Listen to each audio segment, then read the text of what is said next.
Welcome to Sujatha Natarajan audio novels. இன்னைக்கு நாம் audio வடிவில் கேட்க போகிற கதை ஆதிரனே என் அதிகாரனே கதையின் அடுத்த 5 அத்தியாயங்கள். எழுத்தும் குரலும் சுஜாதா நடராஜன். வாங்க கதைக்குள்ள போகலாம். ஆதிரனே என் அதிகாரனே. அத்தியாயம் 6. மகிழுந்து பார்க்கிங் ஏரியாவில் நிற்கவும் மைத்திலி அவசரமாக இறங்க முற்பட்டாள். அவளை இழுத்தவன் எங்க ஓட பார்க்குற என்றிட, கீழிறங்க வேண்டாமா என்றால் உள்வொலித்த குரலில். இறங்கணும், ஆனா என்னோட சேர்ந்து இறங்கு. என்னை நீதான் பட்டு செக்ஷனுக்கு கூட்டிட்டு போகணும் என்றான் அழுத்தமான குரலில். ஓ என்றவள், நீங்க முதலில் இறங்குறீங்களா இல்லை நான் இறங்கணுமா என்றாள். அவள் குரல் மாற்றம் அவனுள் பெரும் மாற்றத்தை ஏற்படுத்தியது. என்றாலும் அதை வெளிக்காட்டி கொள்ள அவன் விரும்பவில்லை. நானே இறங்குறேன், நீ எனக்கு பின்னாடி இறங்கு என கூறி அவன் முதலில் இறங்கி கொண்டான். அவனை தொடர்ந்து இறங்கியவளிடம் தன் இடக்கரம் தந்தான் ஆதிரன். அவனை ஒரு நொடி நிமிர்ந்து பார்த்தவள் நீட்டியவன் கரத்தை கீழே இறக்கிவிட்டு அவன் முன்கரத்தில் தன் கரம் கோர்த்து அவன் புஜத்தில் தன் தலை சாய்த்து அவனை அணைத்தபடி பிடித்து கொண்டாள். அவள் அணுகுமுறை அவனுக்கு மகிழ்ச்சியை ஏற்படுத்தியது. உதட்டில் முறுவல் பூத்திட, போகலாமா என்றான். என்றவள் நேரா போகணும் என்றபடியே அவனுடன் நடந்தாள்.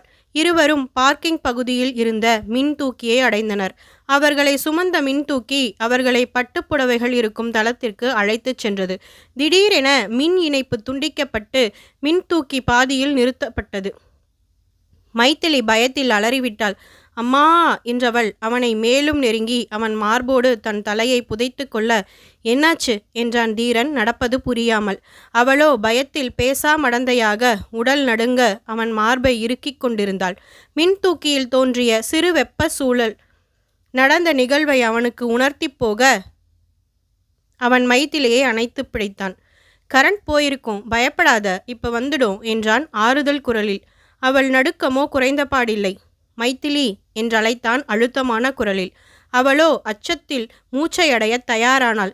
நல்ல நேரம் மின் இணைப்பு வந்துவிட மின்தூக்கி இயங்கியது. மின்தூக்கியில் ஏற்பட்ட மாற்றத்தை உணர்ந்தவனாக தீரன், கரண்ட் வந்துருச்சு பாரு என்றிட அவள் மெல்ல நிலை அறிந்தாள். சுற்றும் பார்த்தவள் தான் அவனை கட்டிக்கொண்டு நிற்பதைக் கண்டு அவசரமாக அவனை விட்டு விலகினாள். அவனோ அவள் விலகலில் துணுக்குற்று மைதிலி என்றிட அவள் அவன் நிலை உணர்ந்தாள். சாரி என்றவள் முன்போல அவன் கரம் கோர்த்து நின்று கொண்டாள். உனக்கு கிளாஸ்ட்ரோஃபோபியா இருக்கா? அதெல்லாம் ஒன்றும் இல்லை, ஆனால் எனக்கு இருட்டுனா கொஞ்சமாக பயம். இந்த மாதிரி லிஃப்ட் பாதியில் நின்னா ரொம்ப பயந்துடுவேன், அவ்வளோதான், வேற ஒன்றும் இல்லை என்றாள். ஓ அவ்வளோதானா என கேட்டு முறுவலித்து கொண்டான் ஆதிரன். அவன் முறுவல் முகம் கண்டவள் அதிசயித்து அவனை பார்த்தாள். அதற்குள் அவர்கள் இறங்க வேண்டிய தளம் வந்துவிட்டது. மின்தூக்கியின் கதவு திறக்க, நாம வந்துட்டோம் என்றவள் அவன் கரத்தினுள் கரம் கோர்த்தபடியே மின்தூக்கி விட்டு வெளிவந்தாள். அதே நேரம் அந்த புடவைக்கடையின் பட்டுப்பிரிவில் ஆதிரன் மைத்திலி வரவுக்காய் காத்திருந்தனர் ஆதிரனின் குடும்ப உறவுகள். தாத்தா ராஜேந்திரன் பட்டுப்பிரிவின் நாற்காலியில் அமர்ந்திருக்க அவர் அருகே நின்றிருந்த நிஷாந்த் அவரிடம் பேசிக்கொண்டிருந்தான். தீரன் ஏன் அந்த பொண்ணை கல்யாணம் பண்ணிக்கிறேன்னு சொன்னா? அது சரியான அவசர குடுக்கையா இருக்கு. அதால் எப்படி தீரனை சமாளிக்க முடியும்? அந்த சாருமதி கூட கொஞ்சம் பொறுப்பு இருக்கு. தீரனோட நிலை அறிஞ்சு நடந்துப்பா. ஆனால் இந்த லூசு அவனை பொறுப்போட நீங்கள் ஏன் தீரனை தடுக்க முயற்சி பண்ணவே இல்லை? தீரன் ஒரு முடிவெடுத்ததுக்கப்புறம் அதை நம்மால் தடுக்க முடியுமா நிஷாந்த்? அதுவும் இல்லாமல் அவன் எந்த ஒரு முடிவெடுத்தாலும் அதுக்கு காரணம் இருக்கும், அது சரியாகவும் இருக்கும். அதனால தான் அவனை நான் எதுக்கும் கட்டாயப்படுத்துறதில்ல என்று பதில் தந்தார் ராஜேந்திரன். என்ன இருந்தாலும் அவளை போய் இந்த வீட்டு மருமகளா நீங்கள் சம்மதிச்சிருக்க வேண்டாம்ப்பா. மரியாதை தெரியாத ஜென்மமாக இருக்கா என்றால் அது அவரின் பக்கத்து இருக்கையில் அமர்ந்திருந்த அவரின் மகள் காவ்யா. சின்ன பொண்ணு காவ்யா, அதான் வெடுக்கு வெடுக்குன்னு பேசுது. காலம் போக போக சரியாகிடும், விடு. நீங்கள் 1000 சமாதானம் சொன்னாலும் என் மனசு தாங்கலை. அவ நம்ம தீரனுக்கு கொஞ்சம் கூட பொருத்தமில்லாத பொண்ணு தான் என்று காவ்யா கூறவும் நிஷாந்த் தீரன் மைதிலியின் வரவை கண்டு கொண்டான். அவங்க வந்துட்டாங்க என்றவன் கூறவும் காவ்யா தன் வாயை மூடிக்கொண்டாள்.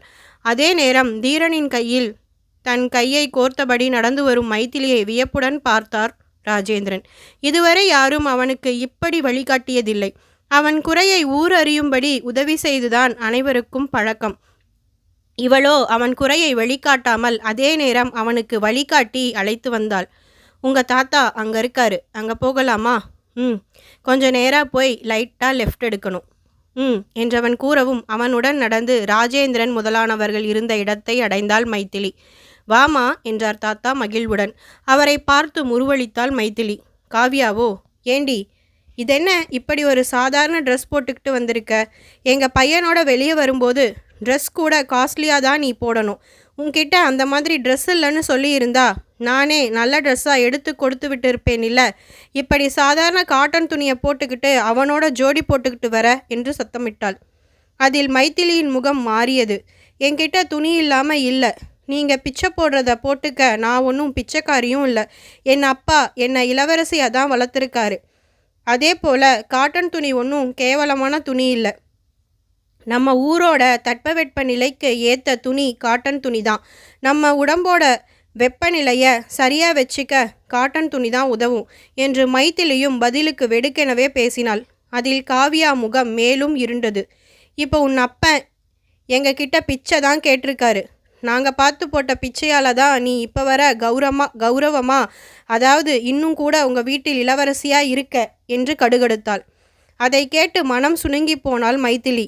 பதில் கூற துடித்த உதடுகளை கஷ்டப்பட்டு தன் தாய் தந்தையின் நிலையறிந்து தடுத்து வைத்தாள்.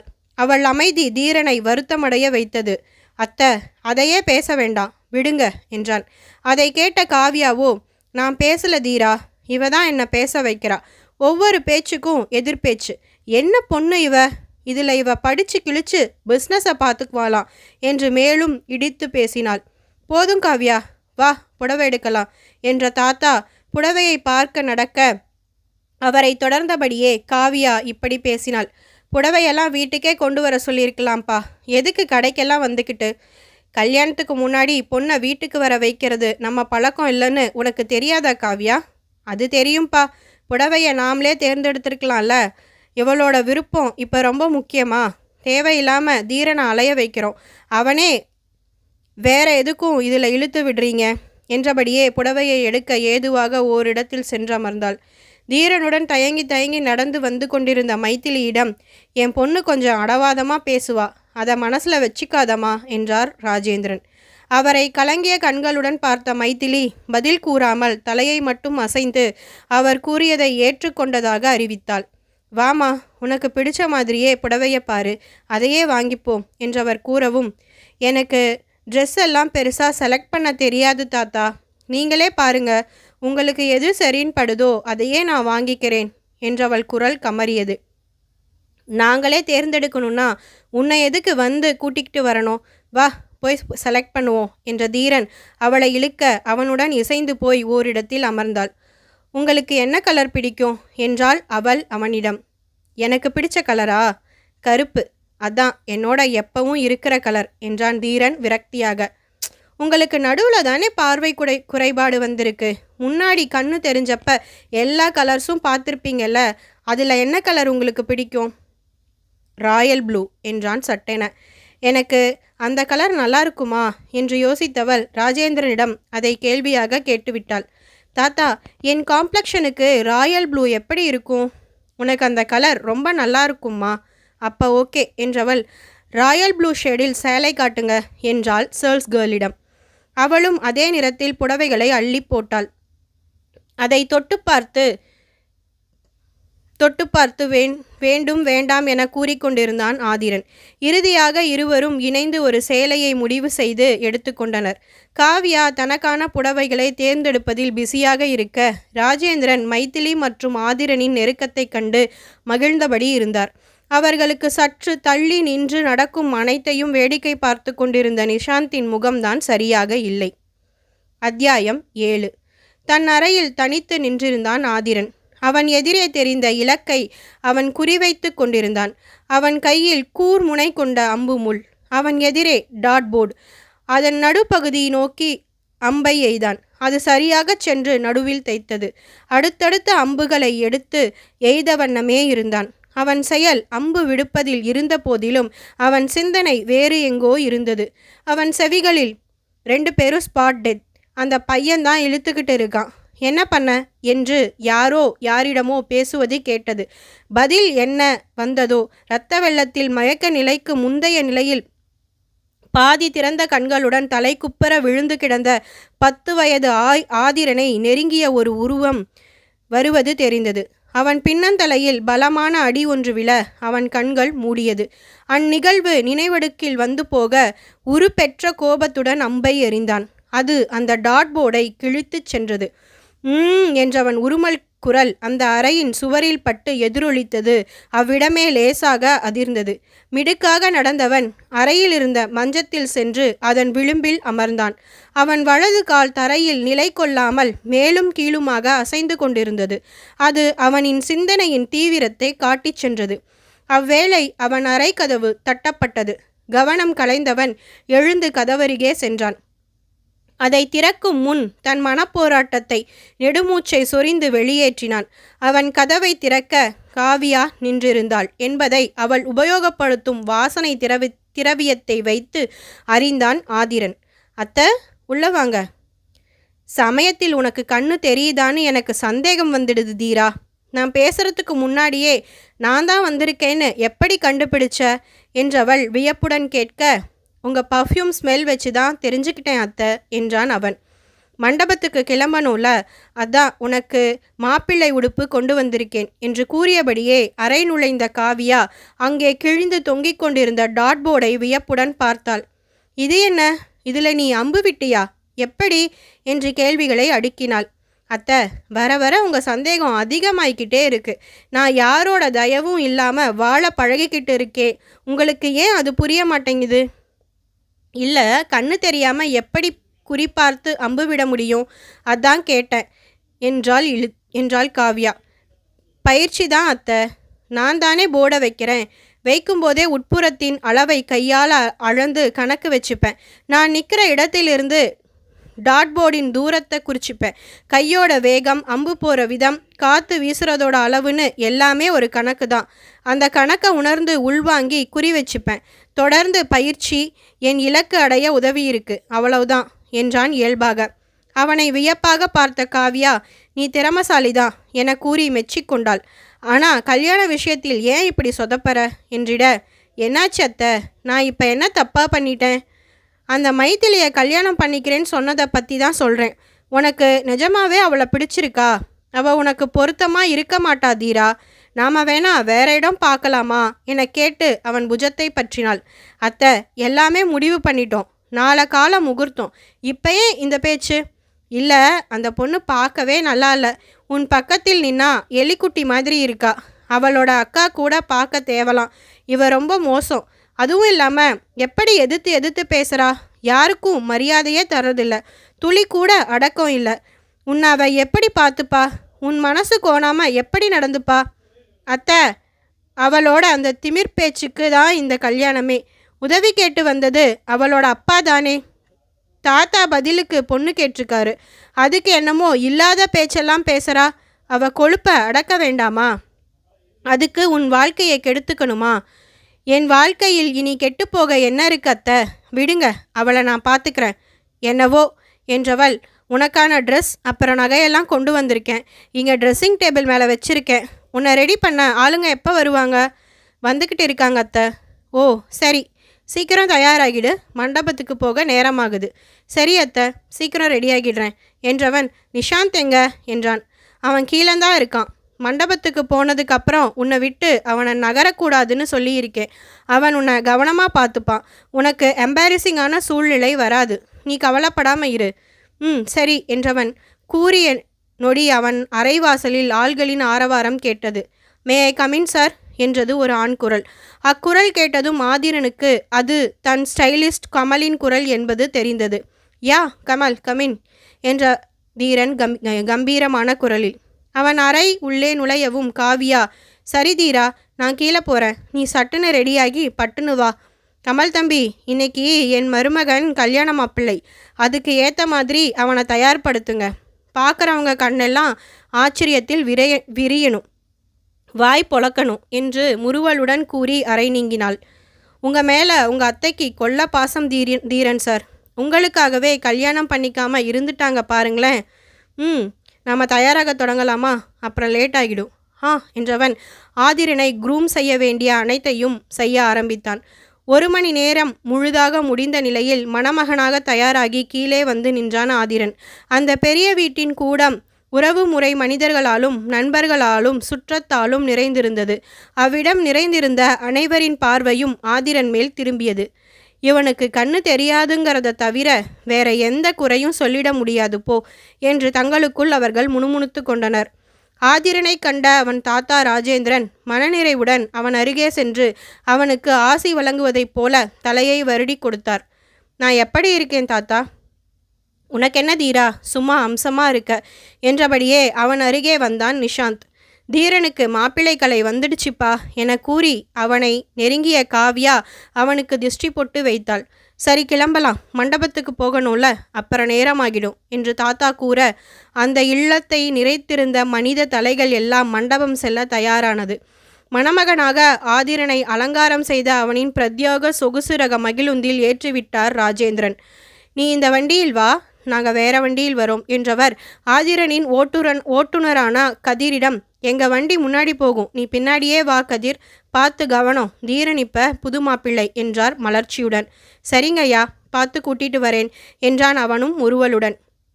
ராஜேந்திரன், காவ்யா, நிஷாந்த் வேறு காரில் ஏறி மண்டபத்தை நோக்கி தங்கள் பயணத்தை தொடங்கினர். அவர்கள் வாகனத்தை தொடர்ந்து சென்றது தீரனின் வாகனம். ஓரிடத்தில் மாநகரின் 4 சாலை சந்திப்பில் போக்குவரத்து சமிக்ஞையில் தீரனின் வாகனம் சிக்கிக்கொண்டது. நொடி நேர பின்னிருப்பு அந்த வாகனத்தை தனித்து விட்டது. அது கதிரை தவறான சிந்தனைக்கு தள்ளவில்லை. அவன் மண்டபத்தை நோக்கி சீரான வேகத்தில் மகிழுந்தை செலுத்தி கொண்டிருந்தான். மகிழுந்தில் மெல்லிசையில் இனிய காதல் பாடல்கள் வேறு ஒலிக்கவிட்டு ஆதிரனின் மன இறுக்கத்தை தளர்க்கவும் அவன் மனதில் காதல் உணர்வை தோற்றுவிக்கவும் முயன்றான். அதை உணராதவனாக தீரன், என்ன கதிர், பாட்டெல்லாம் படு ரொமான்டிக்காக கேட்குது, என்ன சங்குதி என்றான் இயல்பான குரலில். அவன் முகம் எப்போதும் கடுத்திருந்தாலும் குரலில் அவ்வப்போது கனிவும் இயல்பும் மிளிரும் என்பதை உணர்ந்த கதிர் முறுவல் பூத்தான். இன்னைக்கு உங்களுக்கு கல்யாணம் சார், உங்களுக்கு இப்போ இந்த பாடல்கள் கேட்டால் மனசுக்கு மலர்ச்சியாக இருக்குன்னு போட்டேன். நான் காதல் கல்யாணம் பண்ணிக்கல கதிர், ஏன்னா எவளும் என்னை விரும்பி கட்டிக்க முன்வர மாட்டா. குறைபாடு உள்ளவனை யார் நேசிப்பா சொல்லு? அதான் அவங்க குடும்பத்தோட பண கஷ்டத்தை சாதகமாக்கி அவங்க வீட்டு பொண்ணை கட்டிக்க போகிறேன். அவள் என்னை விரும்புவாளோ நான் அவளை விரும்பவோ வாய்ப்பில்லை. எனக்கு அப்படி தோணலை சார். மைத்திலி மேடம் உங்களை ரெஸ்பெக்ட் பண்ணுறாங்க. உங்களை குறையானவராக அவங்க பார்க்கலன்னு தான் எனக்கு தோணுது. அவளுக்கு வேற வழி இல்லை, அதான் என்னை கல்யாணம் பண்ணிக்க ஒத்துக்கிட்டா. அவளை நான் கட்டாயப்படுத்தி கல்யாணம் பண்ணிக்க போகிறேன். உங்களுக்கு அவங்கள பிடிச்சிருக்குன்னு எனக்கு தோணுது சார். ஓ, ஏன் அப்படி தோணுது? நான் அப்படி வலியறேனா என்ன? ஒருவேளை அன்னைக்கு அவளை கிஸ் பண்ணிட்டேன்னு இப்படி சொல்கிறியா? உங்களுக்கு பிடிக்காத ஒருத்தரோட பேசக்கூட விடமாட்டீங்க சார். மேடம் கொஞ்சம் கோவமாக இருக்காங்கன்னு அவங்க பேச்சில் புரியுது. ஆனால் நீங்கள் அவங்க உணர்வை மதிக்கிறீங்க.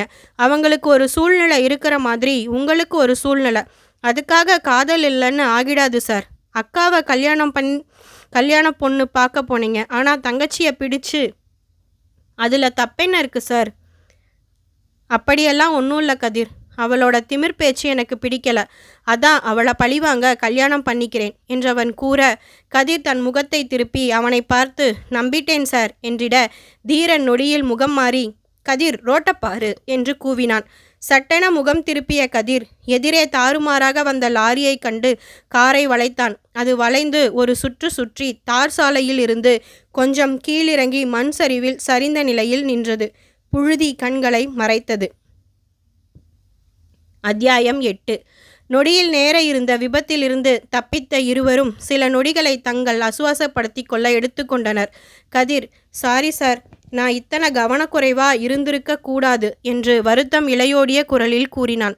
கதிர், இதை பற்றி தாத்தா கிட்ட எதுவும் சொல்ல வேண்டாம் என்று கணீர் குரலில் ஆதிரன் கூற, ஆமாம் சார், அபசகுணமாக நடந்திருக்குன்னு பேசுவாங்க, பொண்ணோட ராசி சரியில்லைன்னு சொல்லுவாங்க.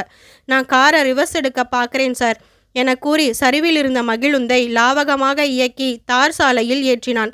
அதில் நிமிடங்கள் சில கரைந்து போனது. சார், கிளம்பலாமா? என்றவன் கூறவும் மகிழுந்து மீண்டும் மண்டபம் நோக்கிய பயணத்தை தொடங்கியது. உங்களுக்கு சூப்பர் பவர் இருக்கு சார்.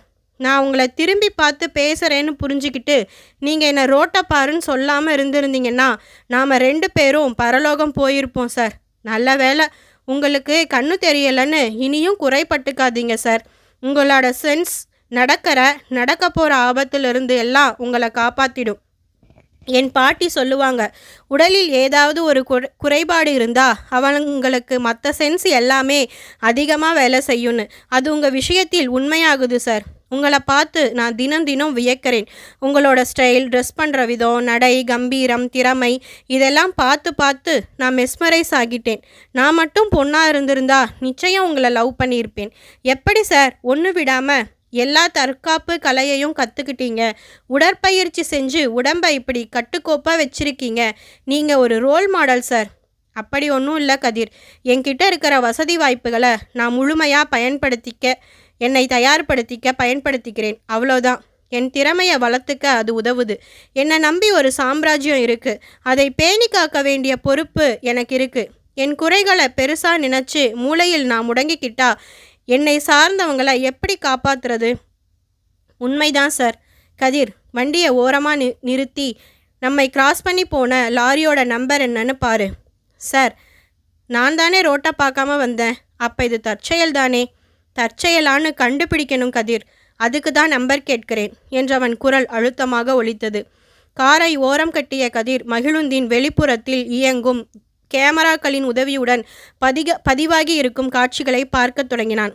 அவர்களை கடந்து சென்ற லாரியின் எண்ணை கண்டுபிடித்தவன் அதை ஆதிரனிடம் கூறினான். ஆதிரன் அதை தன் மனதில் குறித்து கொண்டான். தன் கைபேசியை எடுத்தவன் கால் சிட்டி என்று குரல் கொடுக்க அழைப்பு சென்றது. கதிர் அவனையே பார்த்தபடி அமைதியாக இருக்க அழைப்பை ஏற்று எதிர்ப்புடம் இப்படி பேசினான் தீரன். சிட்டி, நான் ஒரு வண்டி நம்பர் சொல்கிறேன். அந்த நம்பர் கொண்ட வண்டி யாரோடது, என்ன வண்டின்னு பார்த்து சொல்லு என்றவன் லாரியின் எண்ணை கூறினான். எதிர்ப்புறமோ கண்டிப்பாக சொல்கிறேன் என்றது. சீக்கிரம் பாரு, நான் வச்சிடுறேன் என்றவன் அழைப்பை முடிவுக்கு கொண்டு வந்தான். போகலாம் கதிர். ஓகே சார் என்றவன் மகிழுந்தை மீண்டும் இயக்கினான். 1/4 மணி நேர பயணத்திற்கு பிறகு அது மண்டபத்தை அடைந்தது. அவர்களுக்கு முன்பே அங்கு சென்று சேர்ந்திருந்த அவனின் உறவுகள் அவன் மகிழுந்தை நோக்கி வந்தனர். என்னப்பா, எங்கே போனீங்க? ஏன் இத்தனை நேரம் என்றாள் காவியா. ஒரு சின்ன வேலை அத்தை, அதை முடிச்சுட்டு வந்தேன். இந்த நேரத்தில் என்ன வேலை? கார் ஏன் இத்தனை புழுதியாக இருக்கு என்றார் தாத்தா புருவ முடிச்சிட. மண் ரோட்டில் போனோம் தாத்தா, அதனால் கூட புழுதி அண்டியிருக்கும் என்றவரை சமாளித்த ஆதிரன், உள்ளே போகலாமா இல்லை பொண்ணு வர வர இங்கே தான் இருக்கணுமா என்றான் கேலி செய்யும் குரலில்.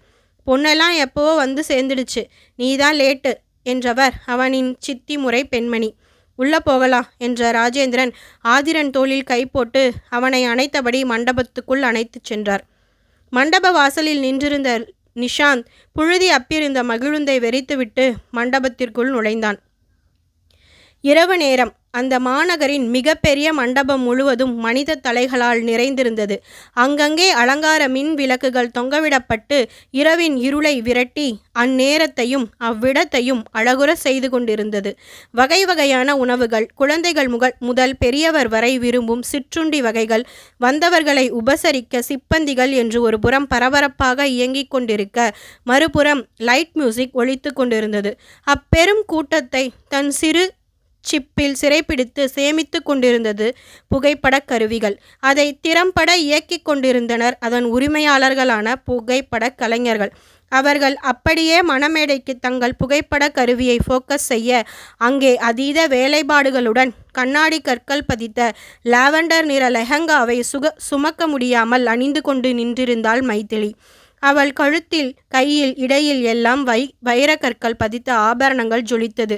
கேசத்தின் முன்புறத்தை கிரீடம் போல் வடிவமைத்து, பின்தலையின் கேசத்தை சுருள் சுருளாக வடிவமைத்து அதில் தோளில் படரவிட்டிருந்தாள். ரோஜா வண்ண இதழ்களுக்கு மேலும் வண்ணம் தீட்டி அதை மேலும் சிவக்க வைத்திருந்தாள். அளவான ஒப்பனையில் பெண்களே பொறாமைப்படும் பேரழகாக தெரிந்தாள் மைதிலி. அவளுக்கு சற்றும் சளைத்தவன் தான் இல்லை என்பதை பறைசாற்றும் வகையில் மிடுக்காக நின்றிருந்தான் ஆதிரன். அவன் உடைக்கு ஏற்ப அவன் உடையின் தேர்வும் அமைந்திருந்தது. அவர்களை பார்த்தவர்கள் கண்கள் எல்லாம் கொள்ளை போவதை யாராலும் தடுக்க முடியவில்லை. அவர்களின் அழகை தனியாக படம் பிடிக்க முயன்ற புகைப்பட கலைஞர்கள் ஏமாற்றம் அடைந்தனர். காரணம், மணமக்களுக்கு வாழ்த்து கூற மணமேடைக்கு மேலும் கீழுமாக ஒரு படையே நின்றிருந்தது. அந்த மணமேடையில் மணமக்களுக்கு உதவியாக நிஷாந்தும் சாருமதியும் நின்றிருந்தனர். இருவர் முகங்களிலும் ஏமாற்றம் அடைந்த உணர்வையே வெளிப்படுத்தி கொண்டிருந்தது. வாழ்த்து கூற வந்தவர்களுக்கு முகமன் கூறியே சோர்ந்து போனாள் மைதிலி. அவள் உடல் களைப்பில் சுணங்க அவள் அருகே நின்றிருந்த சாருவிடம், சாரு, ரொம்ப டயர்டா இருக்கு, நான் கொஞ்ச நேரம் உட்காரலாமா? ஒரு 10 நிமிஷம் ரூமுக்கு போய் ரெஸ்ட் எடுக்கணும், அம்மா கிட்ட கேட்டு சொல்ல என்று கிசுகிசுத்தாள். சாருவோ, என்ன விளையாடுறியா? அவர் யார் தெரியும்ல, வாழ்த்து சொல்ல பெரிய மனுஷங்க எல்லாம் வந்து காத்திருக்காங்க, இப்போ போய் ரெஸ்ட் எடுக்கணுங்கிற? ஏற்கனவே உன்னால் நடந்தது போதலையா என்றாள் கோபத்துடன்.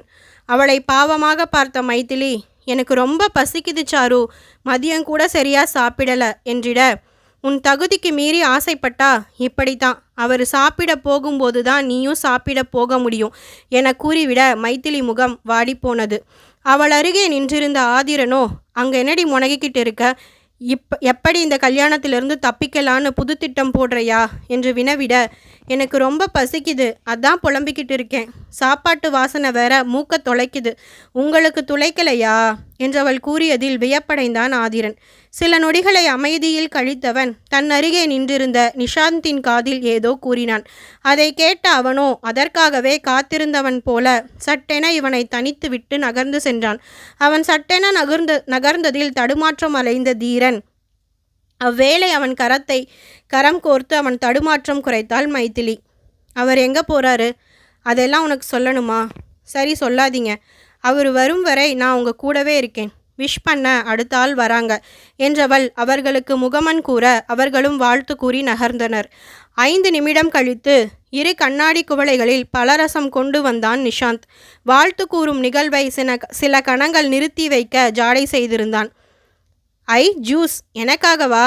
தேங்க்ஸ் என்ற மைதிலி நிஷாந்த் தரும் முன்னே ஒரு குவளையை வாங்கி கடகடவென குடித்துவிட நிஷாந்த் பேய்மொழி முழித்தான். நானா கொடுக்கறதுக்குள்ள உனக்கு என்ன அவசரம்? சரியான தீனி மூட்டையா இருப்ப போல என்று நிஷாந்த் ஏக வசனத்தில் பேச மைதிலி முகம் மாறினாள். இப்போ எதுக்கு இப்படி பேசுகிற நிஷாந்த் என்றான் ஆதிரன். ஜூஸ் கேட்டது நீ, உனக்கு கொடுக்கறதுக்குள்ள அதை வாங்கி இவ குடிச்சிட்டா. மரியாதையாக பேசுங்க, ஒருமையில் பேசுகிற வேலையெல்லாம் வச்சுக்காதீங்க. இப்போ என்ன, இவருக்கானதையுமா நான் வாங்கி முழுங்கிட்டேன்?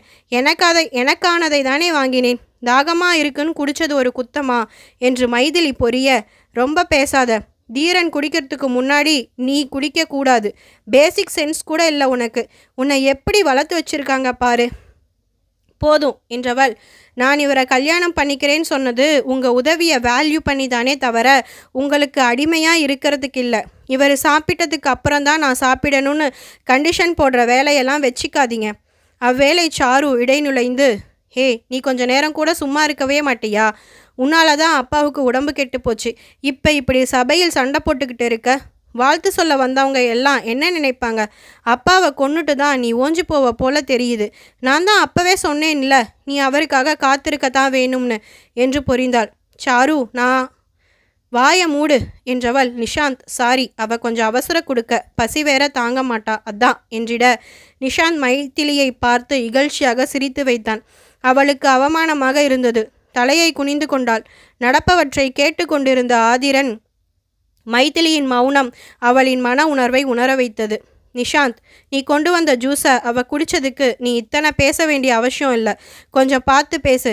சபையில் என் மனைவியாக போகிறவளை நீ தேவையில்லாத வார்த்தைகளை உபயோகப்படுத்தி பேசுறது என்னை அவமானப்படுத்துறதுக்கு சமம் என்று அழுத்தமாக கூறவும், இவ ரொம்ப பேசுறா தீரன், இவளை நீ கட்டிக்கிட்டா 2 நாள் கூட நிம்மதியாக இருக்க முடியாது, புரிஞ்சிக்கோ. இப்போ என்ன பண்ணணுங்கிற?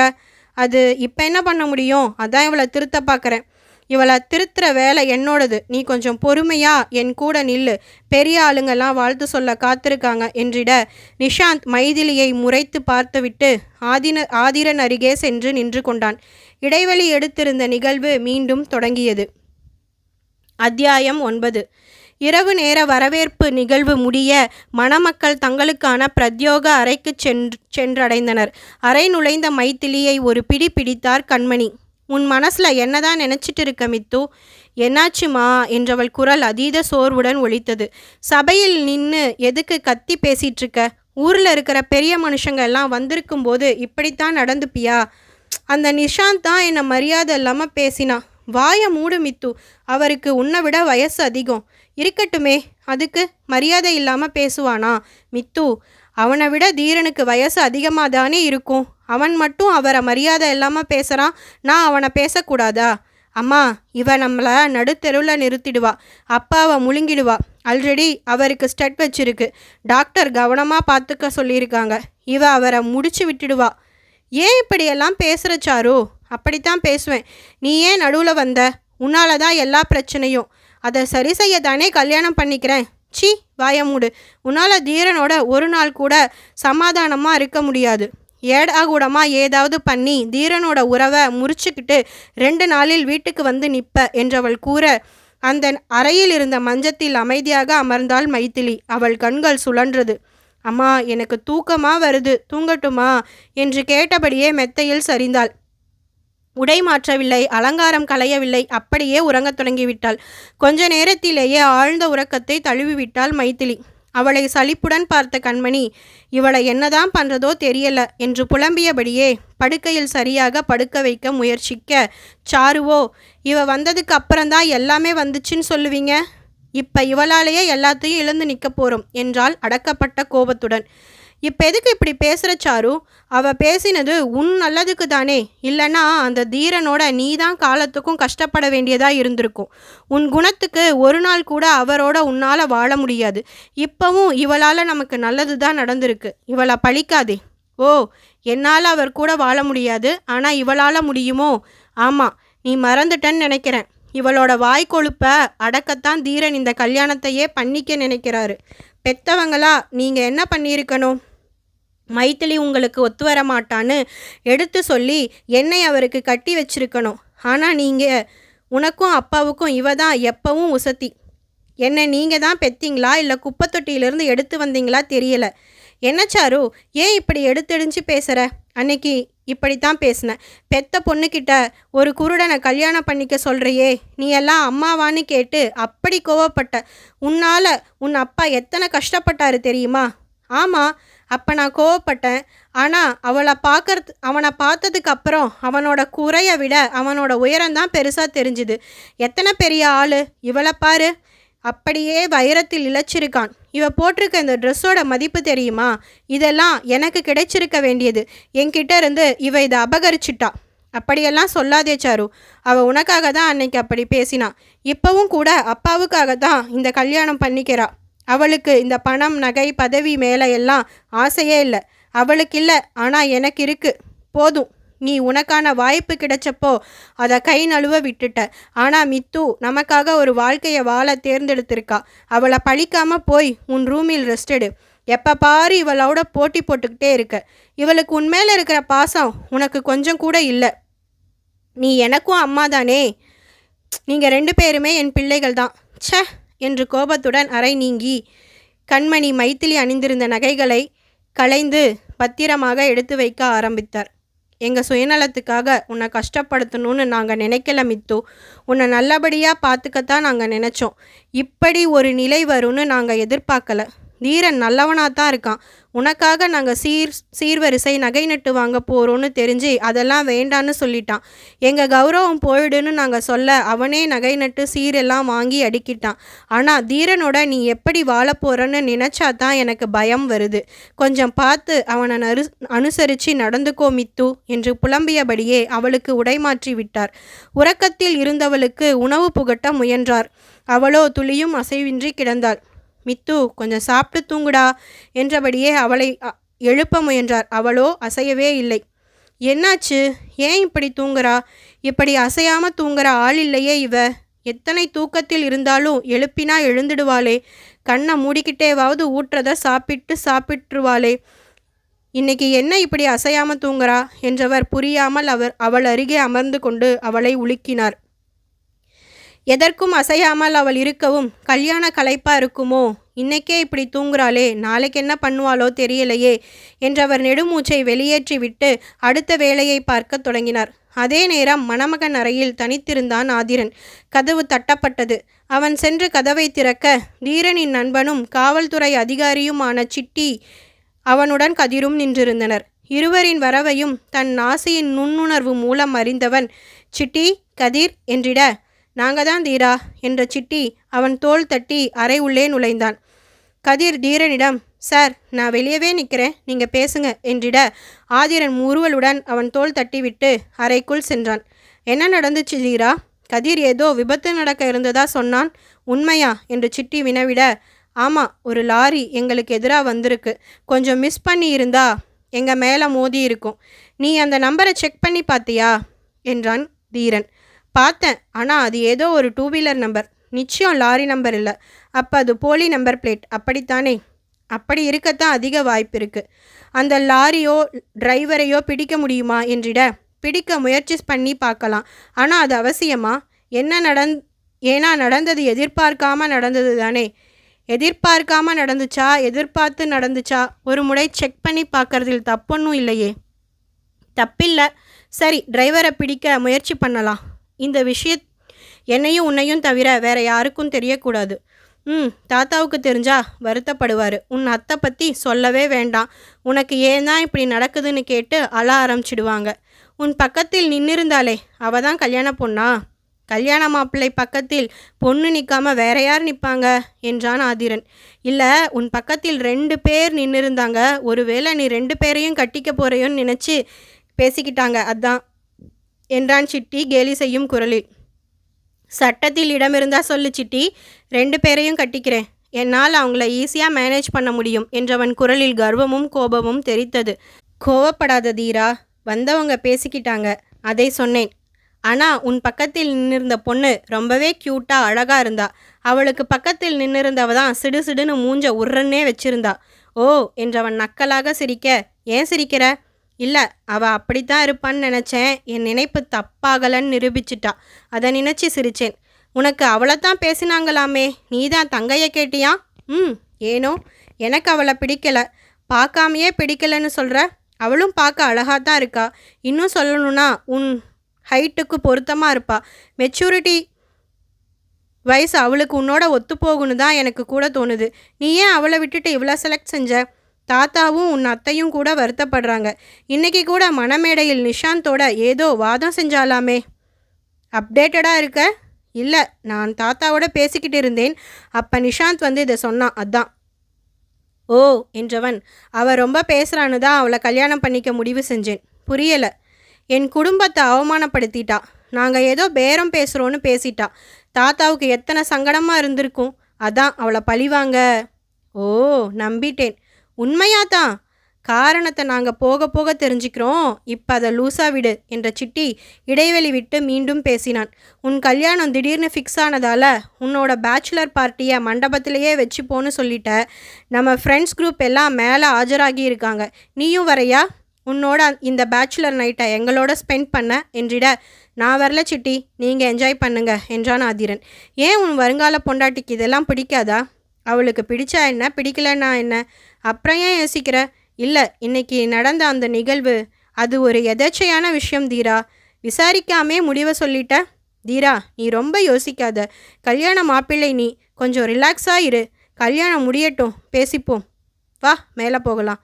சிட்டி, எனக்கு இதெல்லாம் பிடிக்காதுன்னு உனக்கு தெரியும். அப்புறம் ஏன் கம்பல் பண்ணுற? நீ சரக்கடிக்க வேணாம், எங்களோட வந்து இரு என்றவன் ஆதிரனை அழைத்து கொண்டு நண்பர்கள் கூட்டம் இருந்த அறைக்கு சென்றான். அத்தியாயம் 10. மொட்டை மாடியில் திறந்த வெளியில் இரவு நேர பேச்சுலர் பார்ட்டிக்கு ஏற்பாடு செய்திருந்தான் நிஷாந்த். ஆதிரனின் நட்பு வட்டமும் நிஷாந்தின் நட்பு வட்டமும் இன்னும் இதர தொழில்முறை நண்பர்களும் அங்கே கூடியிருந்தனர். அலங்கார விளக்குகள் ஒளிர டிஜேவின் இசைக்கோர்ப்புக்கு ஏற்ப சிறு நடனம் ஆடியபடியே அந்த பார்ட்டியை கொண்டாடி கொண்டிருந்தது அக்கூட்டம். டிஜே அருகே சென்ற சிட்டி ஆதிரனை மேடான பகுதியில் நிற்க வைத்து மைக்கை வாங்கினான். டியர் ஃப்ரெண்ட்ஸ், இதோ மாப்பிள்ளை ஆதிரன் நம்மோட தன் வாழ்க்கையின் கடைசி நேரத்தை, பேச்சுலர் வாழ்க்கையின் கடைசி இரவை கழிக்க வந்திருக்காரு. அவருக்கு ஒரு விஷ் பண்ணி பார்ட்டியை சிறப்பிப்போம் என்று கூவிட, happy married life Aathiran, have fun, your partner is so cute என்று கூவி வந்திருந்தவர்களும் ஆதிரனுக்கு வாழ்த்து கூறினர். தேங்க்யூ கைஸ் என்று பதிலுக்கு ஆதிரனும் கூவினான். அங்கே மீண்டும் பார்ட்டி களை கட்டியது. சிட்டி ஆதிரனை மதுபானம் அருந்த கட்டாயப்படுத்த அவனோ அதை மறுத்து கொண்டிருந்தான். டிஜேவின் இசைக்கோர்ப்பு காதை கிழித்தது. அதை தாண்டிய சத்தத்துடன் அவர்கள் பேசிக்கொண்டிருந்தனர். டேய் தீரா, ஒரே ஒரு சிப்பாவது பண்ணுடா. வேணா சிட்டி, சொன்னா கேளு. எனக்கு இதெல்லாம் ஆகாது. உனக்கு தெரியும்ல, அப்புறம் ஏன் கம்பல் பண்ணுற? மச்சி, உன் வாழ்க்கையில் நீ பேச்சுலராக என்ஜாய் பண்ண போகிற கடைசி இரவுடா இது. So what? நீ உன்னோட பேச்சுலர் பார்ட்டியை நீயே செலிப்ரேட் பண்ணலைன்னா எப்படி? இதெல்லாம் வேண்டான்னு நான் அப்போவே சொன்னேன். இந்த நிஷாந்தும் நீங்களும் தான் பார்ட்டி பண்ணியே ஆகணும்னு அடம் பிடிச்சு ஏற்பாடு பண்ணியிருக்கீங்க. ஏண்டா இப்படி எந்த கேளிக்கைகளிலும் நாட்டம் இல்லாமல் இருக்க? இப்படி இருந்து என்னத்தை சாதிக்க போகிற? வாழ்க்கையை கொஞ்சமாவது என்ஜாய் பண்ணுடா. இப்படி போதைக்கு அடிமையாகி தான் வாழ்க்கையை என்ஜாய் பண்ணணும்னு இல்லை. இது இல்லாமல் கூட பண்ணலாம். என் வாழ்க்கையை எனக்கு ஏற்றபடி என்ஜாய் பண்ணி தான் வாழ்கிறேன். நீ சொன்னா கேட்க மாட்ட என்ற சிட்டி கையில் பிடித்திருந்த கண்ணாடி குவளையில் இருந்த பானத்தை தீரனின் வாயில் கவிழ்க்க போக தீரன் அதை உணர்ந்து தடுக்க பானம் அவன் சட்டை மேல் கொட்டிவிட்டது. என்ன சிட்டி இதெல்லாம்? சாரி தீரா, சாரிடா. நீ ஏன் இதை தட்டிவிட்ட? எனக்கு இஷ்டம் இல்லைன்னு சொல்கிறேன்ல என்று கத்திய தீரன் அவ்விடம் இருந்து நீங்க நினைத்து நான் கீழே போகிறேன் என கூறி நகர்ந்தான். நான் துணைக்கு வரேன், நோ நீட் என்று சிட்டியிடம் கத்திய தீரன் அவ்விடம் நீங்க நினைத்து நடந்தான். தன் நடைக்கு எதிரே இருந்து வந்த மனிதர்களின் ஆரவார ஓசைகளை கவனமாக கேட்டபடியே ஆள்களை விலக்கி அவன் நடக்க சிட்டி அவனை கேள்வியுடன் பார்த்திருந்தான். இவனுக்கு பார்வை தெரியுதா? சரியா போறான் என்றபடியே அவனை தொடர நினைக்க அவனோடு அந்த பார்ட்டி நடக்கும் மாடி ஏறி வரவும் இறங்கி போகவும் உதவிடும் படிகளின் அருகே சென்று நின்றான். அதை வியந்து பார்த்தபடியே சிட்டி அவனை நெருங்க முயல ஆதிரன் படிகளில் இறங்க தயாரானான்.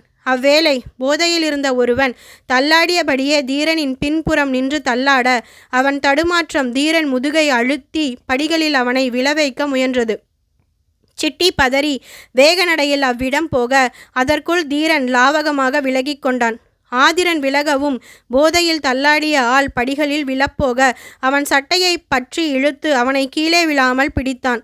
அதை கண்டு சிட்டி திகைத்து போனான். அவ்வேளை நிஷாந்த் என்று ஆதிரன் பெருங்குரலில் கத்த இசை நின்றது. கூட்டத்தில் இருந்த நிஷாந்த் அதை விலக்கிக் கொண்டு ஆதிரன் குரல் வந்த இடம் உணர்ந்து அவ்விடம் வந்தான். தீரா, என்னாச்சு? இவனை பிடி என்றவன் கத்தவும் நிஷாந்த் போதையில் தள்ளாடியவனை பிடித்து தரையில் அமர வைத்தான். என்ன ஏற்பாடு பண்ணியிருக்க? எந்த பாதுகாப்பு முன்னேற்பாடும் இல்லை. இவன் இப்போ கீழே விழுந்திருந்தா என்னாகி இருக்கும்? பவுன்சர்ஸை ஏன் அரேஞ்ச் பண்ணலை? இல்லை, இது மண்டபம் தானே. மண்டப வாசலிலும் மண்டபத்துக்குள்ளும் நிறைய பவுன்சர்ஸ் இருக்காங்க. இங்கே எதுக்குன்னு யோசித்தேன். இடியட், நான் கீழே போகிறேன். பவுன்சர்ஸை மேலே வர சொல்லி இங்கே நிற்கவை. அதே நேரம் யாரும் லிமிட் மீறாமல் பார்த்துக்கோ. இந்த பார்ட்டியால் கல்யாணத்தில் ஏதாவது தடங்கள் வந்துச்சு என்று எச்சரிக்கை விடுத்தவன் கதிர் என்று அழைத்திட கதிர் ஓடி வந்து அவன் முன் நின்றான். சார், என்னை ரூமுக்கு கூட்டிகிட்டு போகலாம் சார் என்றவன் ஆதிரனை நெடுங்கி அவன் கைப்பிடிக்க அவனிடமிருந்து வந்த பானத்தின் வாசனை தீரனை மேலும் கோபப்படுத்தியது. நீயும் குடிச்சியா? இல்லை சார், அது நான் சொன்னதை நீங்கள் யாரும் கேட்க தயாரா இல்லைல்ல, பேசிக்கிறேன் என்று கோபத்தில் கொதித்தவன் தானே படிகளில் இறங்க முயல கதிர் அவனை கைப்பிடித்து இறக்க உதவ முன்வந்தான். அதை விரும்பாத தீரன் அவன் கையை தட்டிவிட்டு அவன் உதவியை ஏற்க மறுத்தான். Sir, sorry sir, Nishanth sir ரொம்ப கட்டாயப்படுத்தினாருன்னு தான் கொஞ்சமாக குடித்தேன். இனிமே நீங்கள் சொல்கிறத மட்டும் கேட்குறேன். இந்த ஒரு முறை என்னை மன்னிச்சிடுங்க என்றவன் கெஞ்சினான். அதை சட்டை செய்யாமல் தீரன் படிகளில் இறங்க முனைய கோபத்தில் நிதானம் தவறி இருந்தவன் கால்கள் தடுமாறியது. அவ்வேளை அவன் கரத்தை பற்றியது ஒரு தளிர்கரம். நான் உங்களை கூட்டிகிட்டு போகிறேன் என்றாள் சாரு இதமான குரலில். அவள் குரலில் அவளை அடையாளம் கண்டு கொண்ட தீரன் நோ நீட் என கூறி அவள் கரத்தை எடுத்துவிட, இது புது இடம், உங்களுக்கு இங்கே நடந்து பழக்கம் இருக்காது.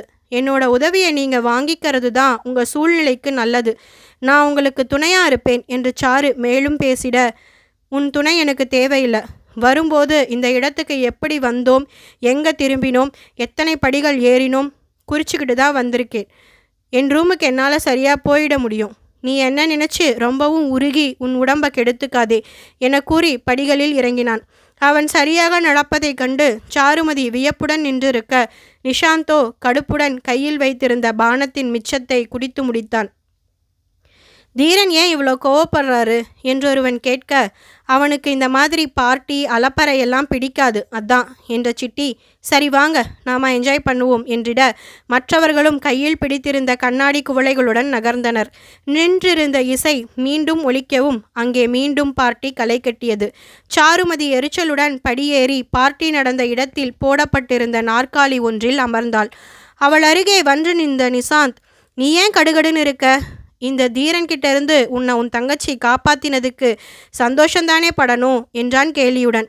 அவனை நிமிர்ந்து வெறித்த சாரு, இந்த சௌகரியமான வாழ்க்கையை என்கிட்ட இருந்து பறிச்சதுக்கு அவ ரொம்ப வருத்தப்பட போறா என்றாள்.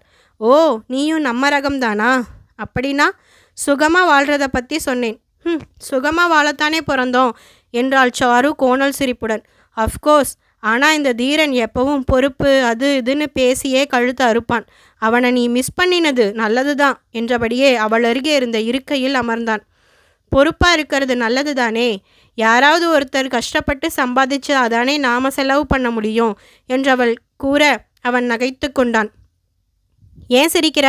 உன்னை வேண்டான்னு தீரன் சொன்னதோட நோக்கம் இப்பதான் புரியுது. என்ன? தீரனுக்கு பார்வை தான் இல்லை, சென்ஸ் அதிகம்.